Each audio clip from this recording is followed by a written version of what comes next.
What are the biggest and most common lies told to truckers by company recruiters when you're looking for a job? The obvious ones are lying about mileage and routes, but are there other ones that we should consider or be aware of? Let's go over 5 recruiting scams that I have come across over the years, followed by my checklist on how to deal with companies and pick the best one to work for. But before we get into that, don't forget that this channel is all about trucking. So don't forget to like and subscribe to our channel, and now let's get into it. Hey trucker, are you thinking of getting into flatbeds? Well, you're in luck because you've stumbled on the right channel. In fact, there's a whole section of educational videos on our channel that you can greatly benefit from. Videos like strapping loads, how to secure coils, how to use Conestoga flatbeds. Make sure you're taking advantage of these free videos that myself and my team have put together for you. I'll link the series of videos down below for you to check out, and now back to that video. Scam number 1. Mileage rate is not as advertised. You're excited to sign a contract with a posted higher mileage rate, but then in reality, the rates are a lot lower when it comes time to signing the contract. Scam number 2. I hate it when there's a different rate for loaded miles and empty miles. If you're being dispatched 300 to 400 miles to go pick up a load, it's really not your fault as a driver or as an owner-operator. You should have the exact same pay package whether you're empty or loaded. Scam number 3. I love this one. Routes pitched to drivers are not given as promised. So this is a big scam where you are being told what you want to hear, but in reality, the lanes are not the same of what you've been pitched to. All right, scam number 4. You're promised a brand new truck when you are done your orientation, but end up getting an older truck when you start working. I hear this story all the time where you're being told that you're going to drive a brand new unit, a 2021 or a 2022, and then somehow the driver ended up getting stiffed with a 2016 or 17. Scam number 5, and I hate this one. I see it all the time in recruiters' postings. It's big fat sign-on bonuses that are a load of shit.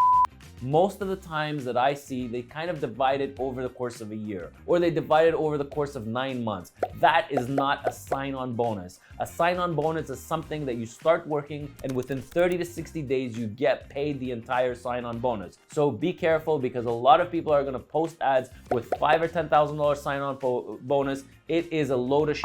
Alright guys, so what in the world can we do as drivers, as owner-operators, to make sure that these scams, that we don't fall for them? So there's a checklist that I made, and let's go over it quickly, okay? Checklist number 1, research the company online, Google reviews, Facebook reviews, Indeed reviews. These are powerful. Number 2, speak to the drivers that work at this company. Make sure you get a feel for the company by asking other drivers what do they think about the company that they work for. Checklist number 3, equipment condition. Do a walkthrough. Make sure that the equipment is well taken care of. So make sure you do a proper pre-trip inspection and that you're comfortable with the equipment that's being given to you. Checklist number 4. How was your road test? This is big and not a lot of people pay attention to it. Did they do a proper road test for you? You can tell a lot based on the equipment, based on the day cab that they gave you, based on the trailer that you hooked onto. Was your instructor on time? You should not be waiting for 45 minutes if you had an appointment for a road test. Tells you a lot about the company that you're going to work for. All right, guys, so you're not gonna like checklist number 5, but you need to understand that the harder it is to get into a company, the better it is for you. So for example, if it's hard to get into a company, it usually means that they do a really good job of filtering out the drivers that don't have their 2 years experience. Checklist number 6, the yard condition. Check out the company's yard. How is it maintained? Is it paved or is there gravel? Is there potholes everywhere? Is there mud everywhere? It tells you a lot about the company based on where they park their trucks. Checklist number 7, check the company's DOT and CVOR score. If the company has a bad safety score, run away. Checklist number 8, understand the opportunity cost of switching companies. Pay is one of the most common reasons why truckers leave certain carriers. Sometimes we believe that the new company that we're going into is better than our old one. So remember, the last thing, do not burn your bridges. Well guys, there you have it. I have over 2,500 drivers that I'm in touch with on a weekly basis. When I hear these stories of drivers getting scammed, it's extremely heartbreaking, especially the ones that have families families and kids, and they